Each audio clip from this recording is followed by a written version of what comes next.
I told him that especially on his birthday, there were people with speakers.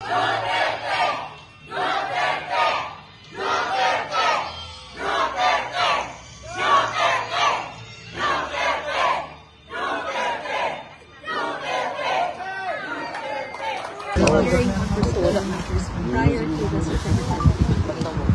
Is this something that sa legal side, we need to talk to Nicholas Kaufman. So he's the only person that can talk about what they went into with regard to matters inside the ICC.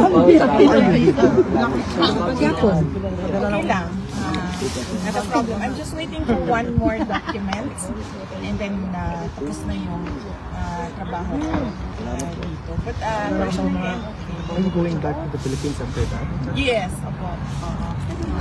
Yan na lang yung inaantay, yung document na yan.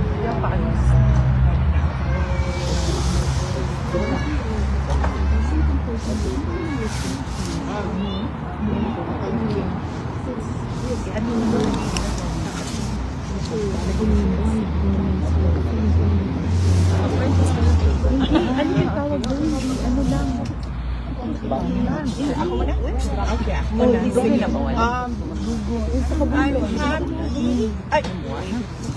I think that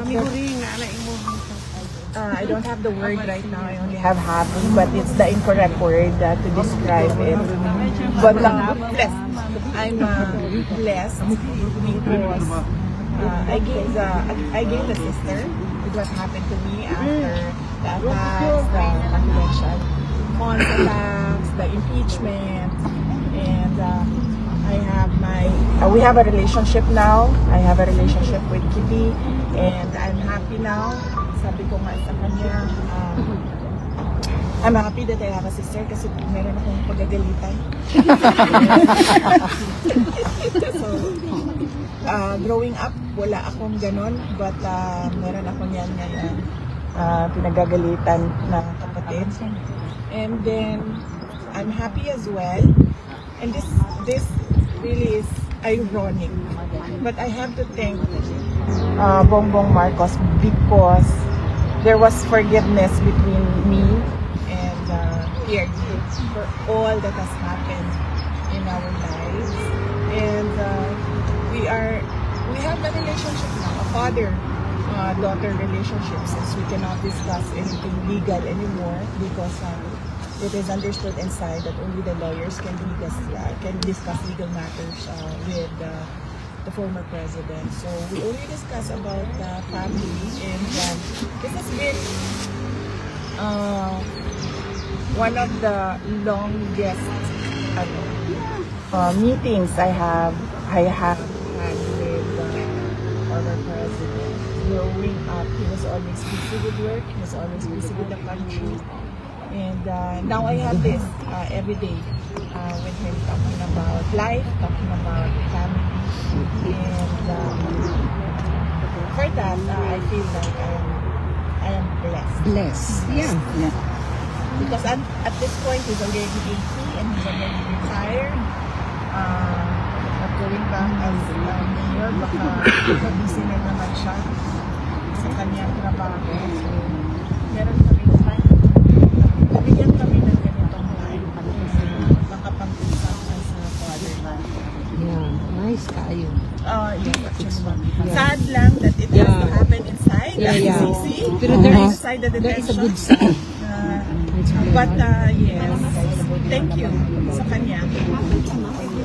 Yeah. Oh yes. He is really happy to see us. As I have told him, that the family has never been more united, not just with our siblings, but with everyone else in the family. So he's happy to hear that. And not just us, sa mga supporters din. Yes. I told him of that. I told him that especially on his birthday, there were people with speakers. They brought speakers and microphones. They were singing happy birthday something. He knows that and he's very happy to hear that. I told him all the support everywhere in the world. Everywhere in the Philippines and everywhere. There is a small, hindi naman buffet, pero parang a small, may mga sa labas ng bahay niya in Davao City, the Great House. people were able to set up tents there. Yes, I heard also. I was not able to see it, but I heard.